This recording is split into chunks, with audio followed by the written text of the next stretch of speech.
This is IVAS. It's the US Army's very own version of Apple Vision Pro, but instead of helping you call for Uber, it helps you call for fire. The military has actually been busy working on the concept for decades, with the newest attempt, Integrated Visual Augmentation System, being issued to 10,000 soldiers for testing so far. But an internal investigation by the Pentagon and initial poor soldier feedback suggest there are some major challenges ahead. And that's why IVAS has become the subject of a fierce congressional debate whether the Army should invest in IVAS or next generation ENVG-B goggles.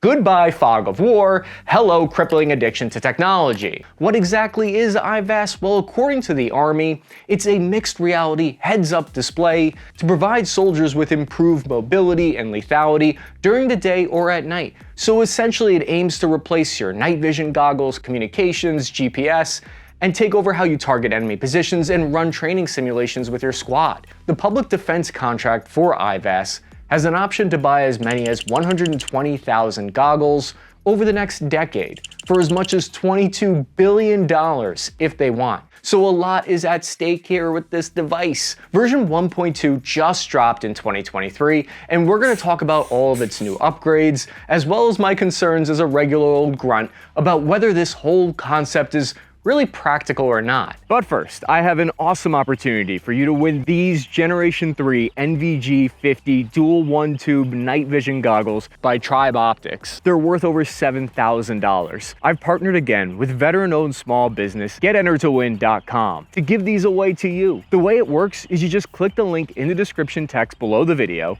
head over to go.getentertowin.com/taskandpurpose, buy one of our sweet limited edition collectibles, and you're automatically entered to win. These NVG-50 night vision goggles might be the best available at any price with a minimum FOM specification of 1600. They're equipped with night vision intensifier tubes manufactured by the same company that supplies US Special Forces. So they're designed to deliver premium performance at an affordable price. The Tribe Optics NVGs are also excellent for field use and hunting. And the giant 50-degree field of view is ideal for scanning woodland and urban terrain alike. When I was in Arizona recently, my buddy used his night vision goggles to drive through the mountains in pitch black. These things really come in handy. Just click the link in the description below, head over to go.getentertowin.com/taskandpurpose, and buy one of our cool collectible mugs to automatically be entered to win. They're a veteran-owned small business, so I'm really excited to partner with them and to give you guys this opportunity. You must be a US resident in order to be eligible to win. I appreciate your support and best of luck, Spare Parts Army. It's obvious why Apple, Microsoft, Facebook are all pouring the GDP of small countries worth of dollars into developing this augmented reality tech. This is because the Apple Vision and IVAS goggles could potentially unlock tremendous potential in us mere mortals. The promise of networked soldiers is a dream that Big Army has feverishly been working on in one form or another since the 1980s. Each time it's failed over and over again, but it's taken us one step closer. The latest iteration, IVAS, started in 2018. So I think the best way to break this down is to start off explaining how it works ideally in theory, and then get into all of the negative soldier feedback and the controversy surrounding it. Developed by Microsoft, it's based on their HoloLens 2 smart glasses headset technology, and they just delivered 20 of the new and improved versions, the 1.2 prototypes. A quick rundown of its promised capabilities that were tested include night vision, GPS navigation, thermal vision, 3D maps, weapon targeting, objectives visually highlighted, friendly and enemy markers. You could fire from the hip or around the corner from behind cover while seeing where the target reticle is. Personally, I could think of one reason why better 3D maps would be useful. During my first raid on a house in Iraq, it took 6 kicks to get the door open, so everyone knew exactly where we were coming from, and then we figured out it was the wrong house in the first place. And as I'm saying this out loud, I'm realizing it's an embarrassing story I probably should have kept to myself. According to the Army, the new IVAS 1.2 version will give you the ability to hinge the device so you can raise and lower the display, very similar to how you do with night vision goggles, in case you need to use your old human eyes for a second. And so from what I can gather, one of the major upgrades here is improvements to the low light night vision image intensifying ability. The IVAS is made up of a few separate parts actually, kind of like the Apple Vision. It includes a heads-up display goggles, a body-worn computer known as the Puck, a network data radio, and 3 separate battery packs for each soldier. More stuff to carry. Yes, I can't wait! Please, sir, I want some more. And in fact, right off the bat, the first thing that jumps out to me, compared to the older variants, is its much smaller, improved, lower profile glasses.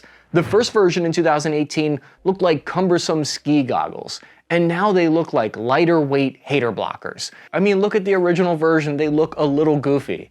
Looks like RoboCop 2014, and I want to look like RoboCop 1987.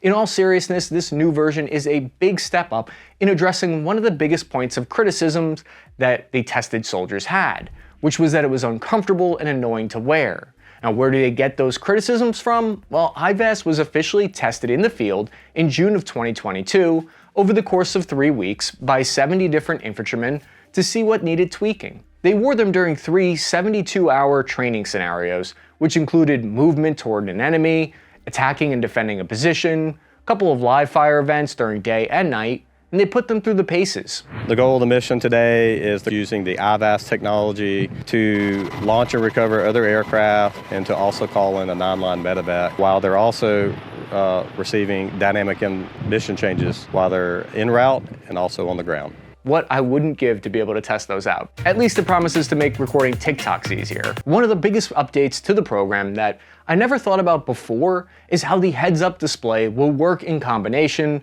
with another new technology that's changing the face of modern warfare: drones. According to the Army, IVAS will integrate with ground and air platform sensors. What that means is it can take in data from manned and unmanned aerial vehicles. A drone flying overhead will be able to send you live pictures of what you're walking into in advance. What does that mean for your regular grunt? The way you conduct reconnaissance will completely change.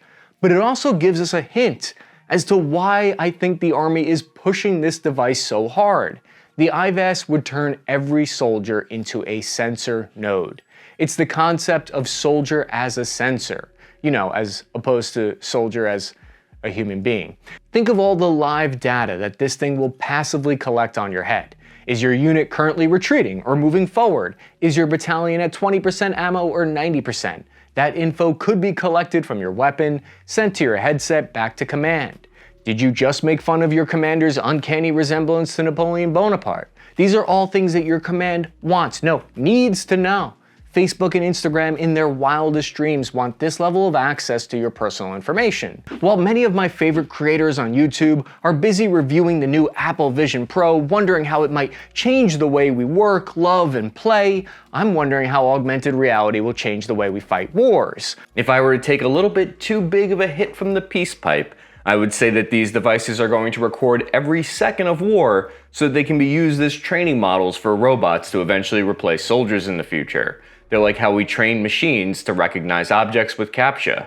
Not sure how I would like a video recording of all my war crimes, but everything has its trade-offs. The big takeaway here is that you're now adding 100,000 data collection devices running around on the ground, feeding targeting information to your bigger ticket assets like your HIMARS and F-35s, and developing a shared picture of the battlefield. Infantry have one device really, since World War II, that's been issued to them that has a operational level impact, and I think that's the radio.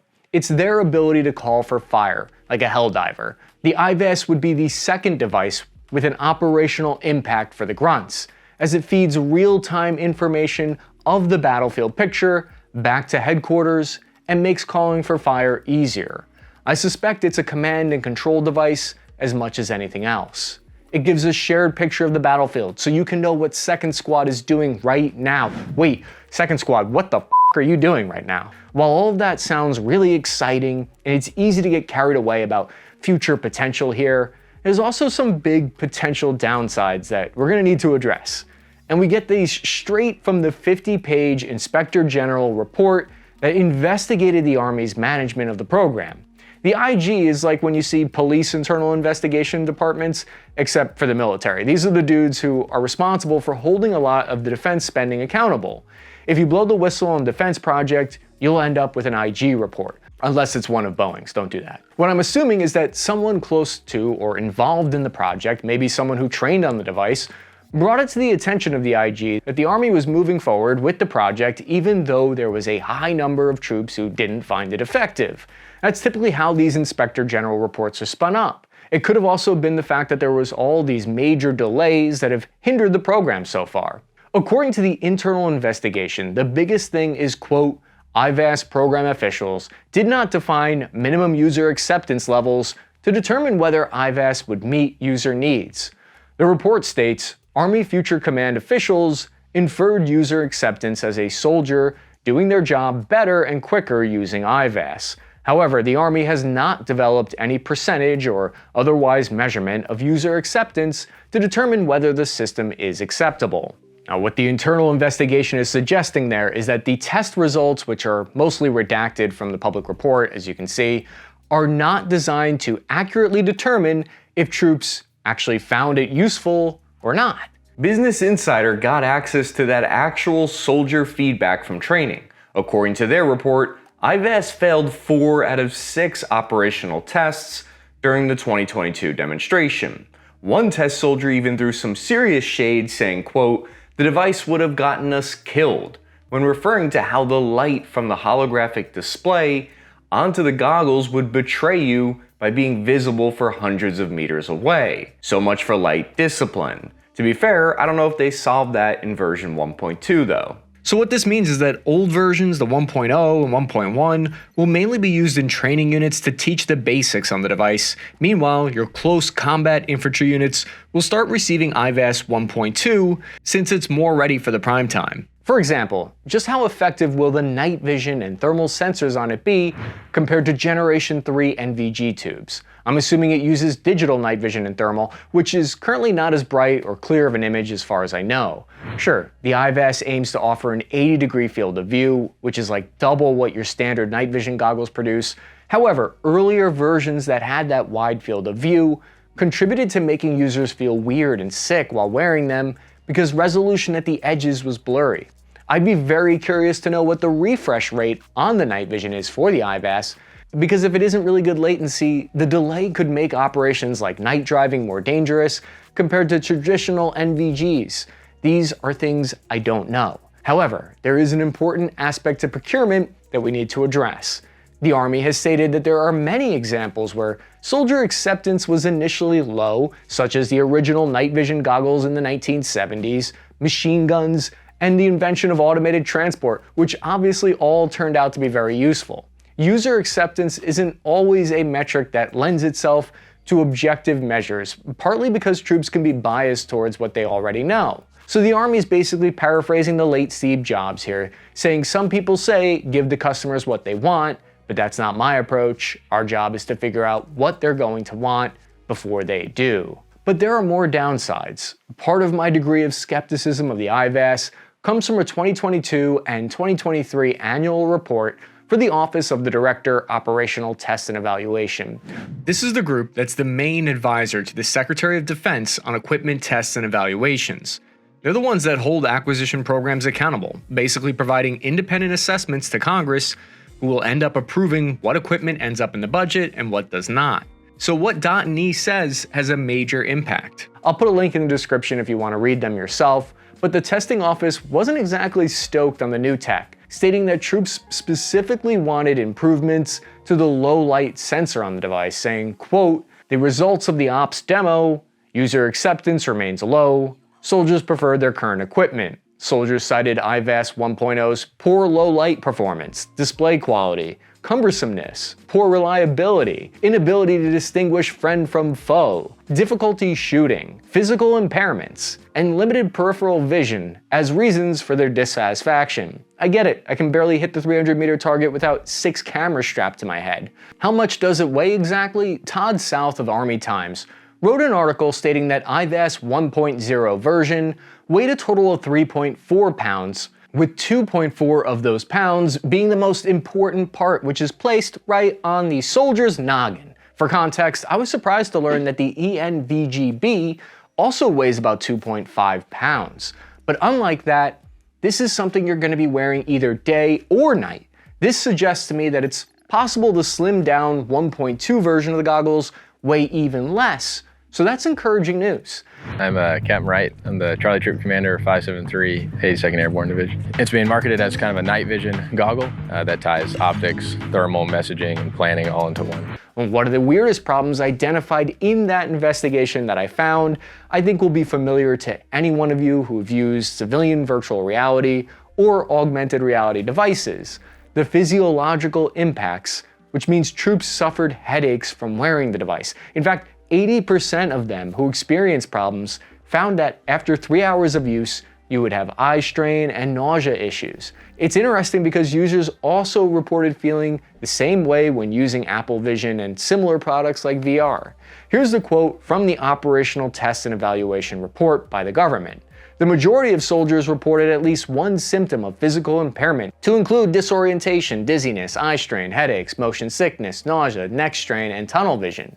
In the Army, if you complain about a headache, I guarantee your squad leader will advise you to get the sand out of your and take a few Motrin. But that's not exactly an option when you can't take these off. I own virtual reality goggles, and while I find it to be an amazing experience personally, I also found that it gave me a weird dissociative feeling after using them for more than an hour. Eddie Burback did a great job outlining how that feels in his review of the Apple Vision. I don't know, maybe the Army sees that as a good side effect, that you're depersonalized in the middle of combat. But this is part of the reason why I think it's possible, and I'm just spitballing here. Let me know what you think of this. I'm just talking off the cuff, just playing devil's advocate here.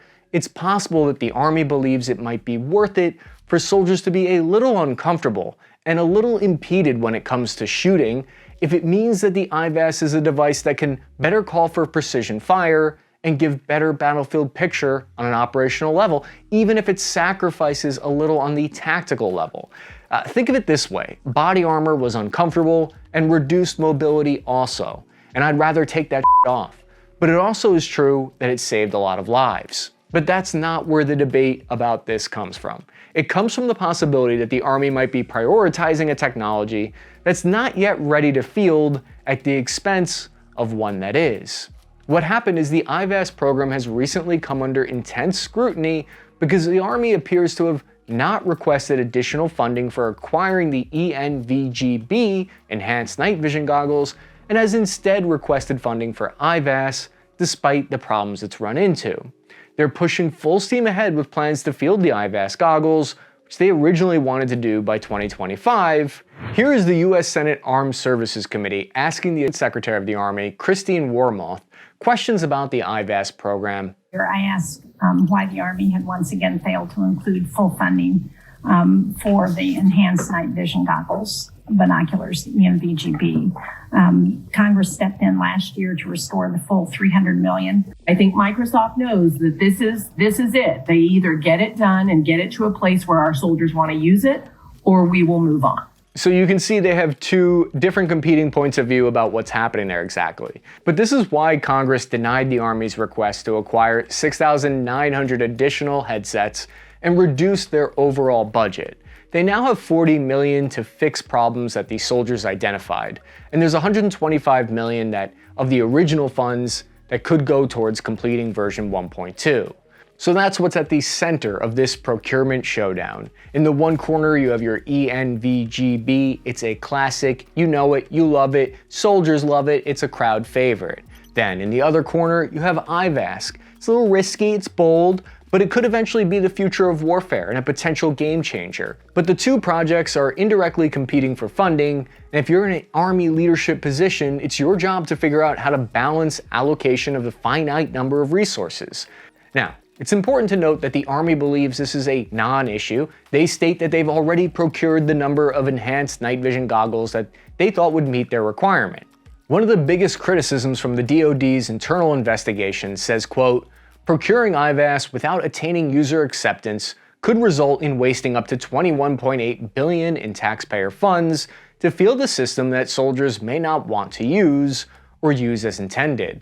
But saying the Army could waste $22 billion is a little bit of an exaggeration, and some critics have pointed out that it's kind of an appeal to emotion, because that assumes that the entire 120,000 devices would be fielded while the device doesn't work, which is unlikely. That number is the total hypothetical ceiling for the project. if it hits all of its performance development milestones. It even includes the cost of spare parts, maintenance, and training on it. Why 120,000 goggles? That seems a little arbitrary. Well, my guess is because that's how many active duty US Army infantrymen there are, although I've seen estimates that are much lower than that, and the DoD doesn't release that information publicly. Believe me you, I would be the last person that you'll find arguing against investing in innovation for our soldiers. I think incremental development of these devices is absolutely the correct thing to do. They've already advanced leaps ahead in just 3 short years. And if I had to guess, I would say that Army leadership is seeing how much better these are getting in such a short period of time, and they believe they can get it to work before they run out of funds. Many of the reviews of those devices also point out the insane price of them, costing roughly as much as a used car. But the military's IVAS takes it a step further, running taxpayers the low cost of only $60,000 per unit.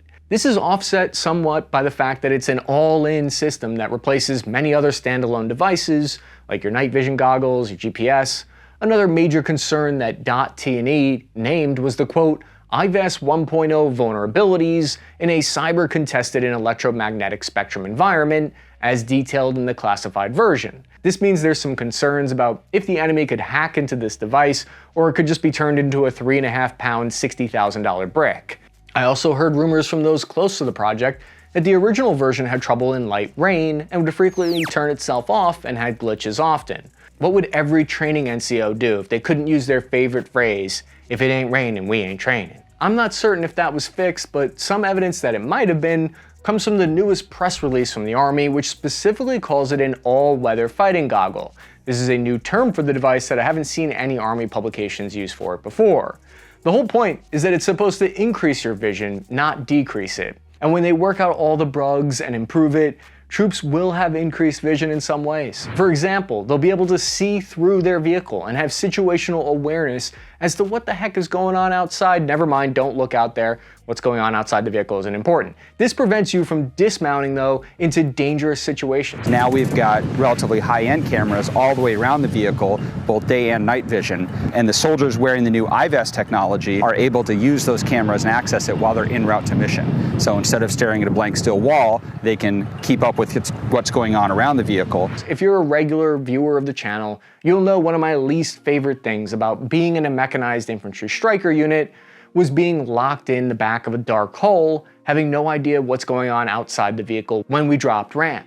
Having said all of that, my personal feelings on whether your average infantryman would benefit from the IVAS device, I think absolutely. If it's given enough time and money to further develop the IVAS, it'll become an essential tool, even if it's just something that all squad leaders or platoon leaders are given at first, so that it's a tool for command, because that's really what a squad leader's main job is. They're meant to be setting up the most effective fields of fire. They're meant to be coordinating logistics, ammo, resupply. It wasn't me, your lowest grunt, who was navigating and making sure your map was correct, that we were hitting that right house during a raid. That responsibility is on the squad leaders and leadership, and to a lesser extent, your team leaders. That's who I think would benefit the most from having an IVAS first. So if you're looking for a way to support me and the channel, just head over to go.getentertowin.com/taskandpurpose, get one of our sweet limited edition collectibles, and you'll be automatically entered to win. And the deadline to enter is April 26th at 11:59 p.m. Pacific Standard Time. As always, thank you very much for your support and good luck.